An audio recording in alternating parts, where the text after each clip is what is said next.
A pobreza é um fenômeno multidimensional, mas ela está associada ao acesso que os indivíduos têm a oportunidades. O que é desigualdade? Como é que a gente observa a desigualdade no mundo?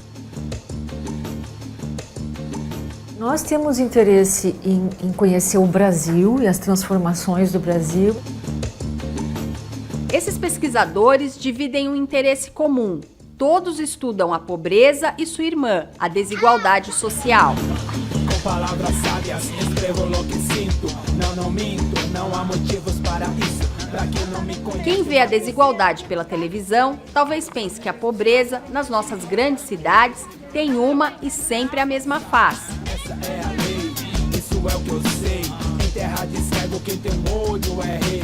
Quem com ferro fere, com ferro. Que a pobreza no Brasil é ela também desigual, os pesquisadores do Centro de Estudos da Metrópole não têm a menor dúvida. Desde 2000, quando juntaram seus diferentes saberes de antropólogos, sociólogos, cientistas políticos, estatísticos, geógrafos e se voltaram para o estudo da desigualdade nas metrópoles, quanto mais estes pesquisadores investigam, mais se convencem de que se a desigualdade e a pobreza têm uma característica comum, é a sua heterogeneidade. Pode vir. Se sempre foi assim, será que sempre assim vai ser? Não, se depender de mim, não. Mesmo se a renda das famílias é parecida, outras condições afetam o estado da pobreza. As pesquisas que eles já fizeram mostram que a vida de quem é pobre pode ser melhor ou pior, a depender, por exemplo, das características do lugar onde a pessoa mora. Os pesquisadores do CEM sabem que quem mora mais perto de gente mais rica vive melhor do que quem mora em lugares mais isolados, longe de oportunidades de trabalho, por exemplo. Entre outras coisas, porque passa a ter contato com pessoas com mais recursos.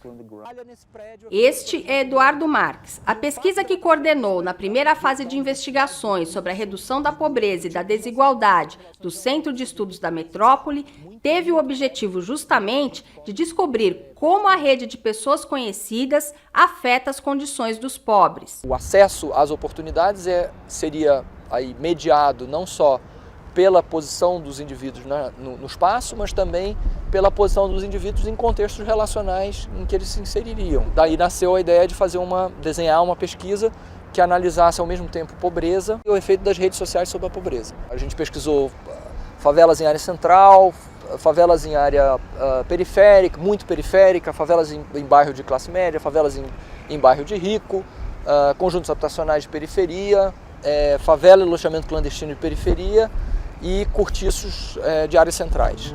Em cada um desses lugares, os pesquisadores entrevistaram 30 pessoas. Eles queriam saber com quem elas se relacionavam, em que contexto essas relações aconteciam, quem eram os conhecidos dos conhecidos. Você tem redes com características muito diferentes. No geral, as redes de indivíduos em situação de pobreza são muito menores, muito mais, em termos médios, elas são muito menores, muito menos variadas em termos de sociabilidade, muito mais centradas na vizinhança e no local de moradia do que redes de classe média, né? A gente estudou 30 redes de classe média só para ter um parâmetro de comparação. O grupo de Eduardo Marques produziu mapas da sociabilidade das pessoas. É o que os pesquisadores chamam de sociogramas. Esses dois sociogramas evidenciam as diferenças nas redes de uma pessoa que tem uma renda mensal de 8,6 salários mínimos e de outra, que ganha menos de um salário mínimo por mês. Os dois mapas são de jovens que moram em grandes cidades brasileiras. Cada bolinha é uma pessoa. As cores representam as esferas sociais de onde vem essa relação. Família, um amigo, alguém que conheceu na escola. Enquanto o jovem em situação de pobreza tem o sociograma menos variado e mais centralizado nele mesmo, o de renda mais alta, veja só, tem uma rede bem mais variada e, por isso, o sociograma mais colorido. Os pobres têm pior condição relacional E os pobres, dentre os pobres, têm ainda pior condição relacional, e ter pior condição relacional reproduz uma situação de menos oportunidade. A pesquisa mostrou também que os sociogramas de pessoas com a mesma renda podem variar dependendo do lugar onde vivem. Na favela de Paraisópolis, um dos lugares que os pesquisadores escolheram para estudar, as pessoas têm mais chances de expandir sua rede de relações. Isso porque Paraisópolis fica no meio de um bairro rico da cidade de São Paulo. Quando você entrevista uma determinada pessoa que mora, por exemplo, naquela casa azul clara, aquela pessoa tem relações com pessoas que estão morando próximas a ela, mas também tem relações, ela trabalha nesse prédio aqui, por exemplo, branco. E o fato dela trabalhar nesse prédio branco constrói um vínculo, que é um vínculo para além do território. Diga com quem andas, eu te direi quem és. Cuidado onde pisa, onde bota seus pés. A pesquisa de Charles Kirschbaum, que faz parte do projeto sobre redes, coordenado por Eduardo Marques, apontou outro jeito das pessoas expandirem redes de relações para além do território.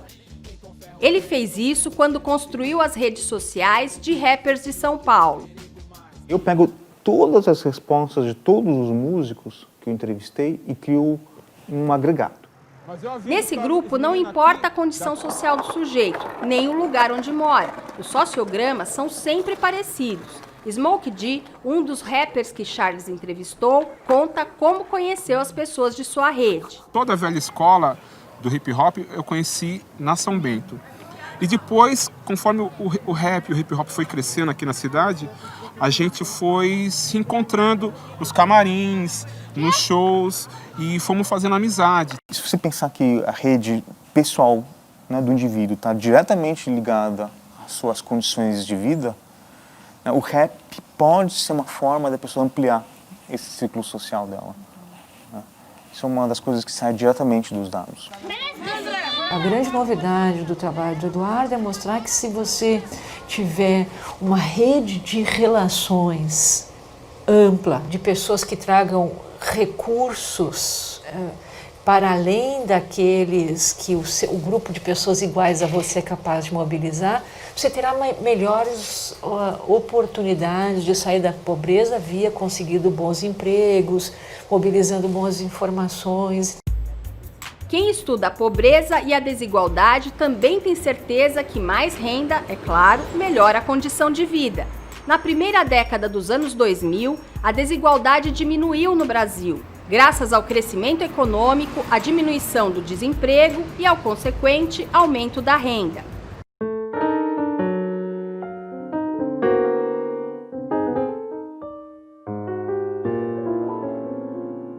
Os pesquisadores do CEM mostram essa redução com um gráfico. Não existe medida oficial para calcular a desigualdade de renda. O que há são estimativas, como o coeficiente de Gini.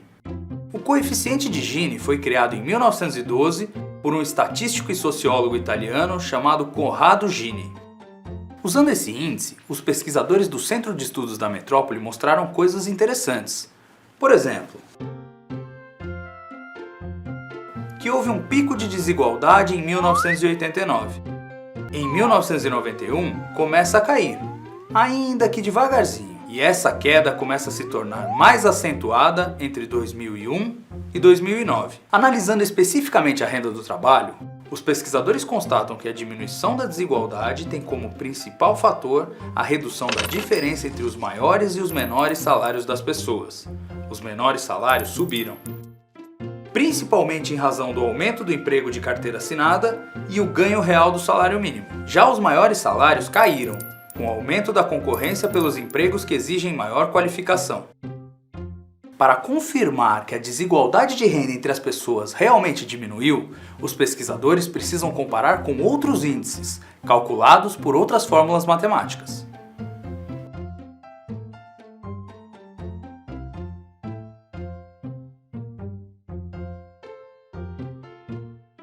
Os gráficos concordam que a desigualdade começa a cair nos anos 90 e que 1989 foi o ano de maior desigualdade.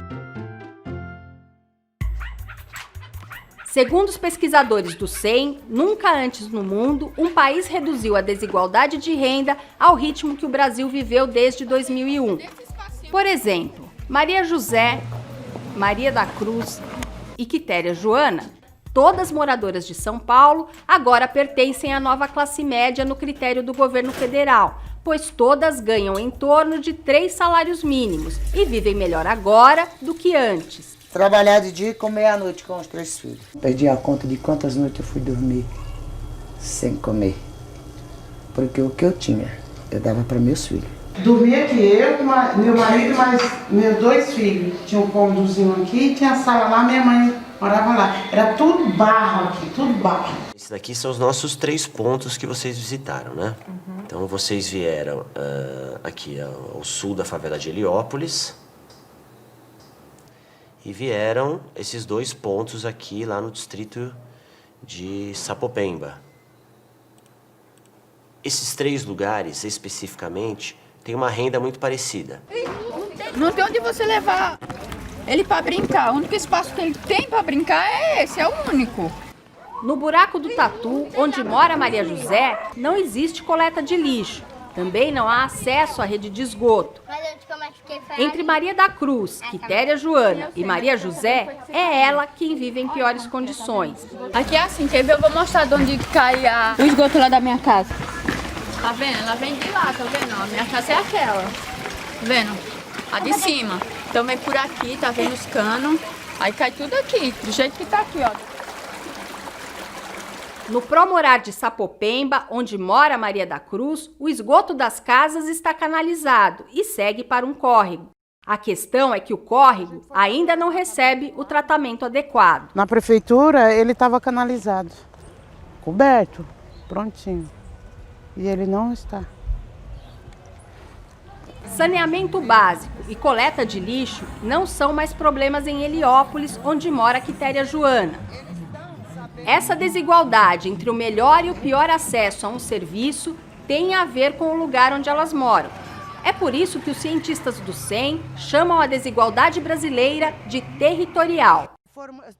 Quitéria Joana, apesar de ter uma renda bem parecida com a de Maria José e de Maria da Cruz, vive melhor do que elas porque tem melhor acesso a serviços públicos. Não só esgoto e água, mas pavimentação, transporte, saúde. Isso faz com que hoje a vida seja melhor do que antes, né? Eu consigo perceber que eu tenho um grande número de escolas, eu tenho pelo menos 3 postos de saúde que ficam bem na borda de Heliópolis, e eu tenho ainda 2 hospitais, que talvez seja um hospital só com duas entradas, não saberia dizer agora, mas um hospital grande aqui servindo essa população. Quando eu vou lá para Sapopemba, eu vejo que eu tenho também uma quantidade boa de escolas aqui na região, tá? Mas quando eu começo a dar uma olhada um pouco mais firme, eu vejo que eu tenho uma quantidade muito pequena de postos de saúde, por exemplo. Tem outra coisa importante que os mapas mostram. Todo o entorno de Heliópolis é rico. Heliópolis é essa região no interior da linha preta de cor alaranjada. O degradê do vermelho escuro, onde vivem os mais pobres, para o amarelo, indica o aumento da renda média por domicílio. Quanto mais claro, maior a renda. Ela é cercada por uma população de renda muito mais alta, que faz uma diferença bem grande para o que a gente observa lá em Sapopemba, né? No Centro de Estudos da Metrópole, a pesquisa sobre pobreza e desigualdade está sempre no mapa, porque as desigualdades se expressam no território.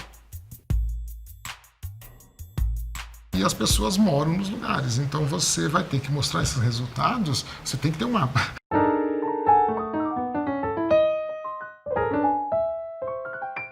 Donizete Ferreira da Silva é um dos pesquisadores do CEM. Ele é o cientista do quadro Profissão dessa semana. No início dos anos 90, o geógrafo participou do processo de revisão territorial do município de São Paulo. A divisão distrital da época, né, até 1989, ela ainda era uma divisão muito defasada, porque ela tinha sido elaborada desde o século XIX até meados até aquela época, sem muitas alterações. Donizete concluiu seu mestrado em 2005, quando já estava no CEM. Em 2011, o geógrafo publicou o livro Novos Estados e a Divisão Territorial do Brasil, uma visão geográfica. O geoprocessamento, que foi fundamental na elaboração do livro, é a principal ferramenta de trabalho de Donizete no CEM. O nível de análise de qualquer porção territorial, né, no interior de cada contexto territorial, é imenso. Então, aí vai de cada pesquisador. Agora, sempre a cartografia vai estar presente porque você está trabalhando com dados, com fenômenos socioespaciais. Não, eles ocorrem em algum lugar. Quando falou lugar, aí o geógrafo está presente.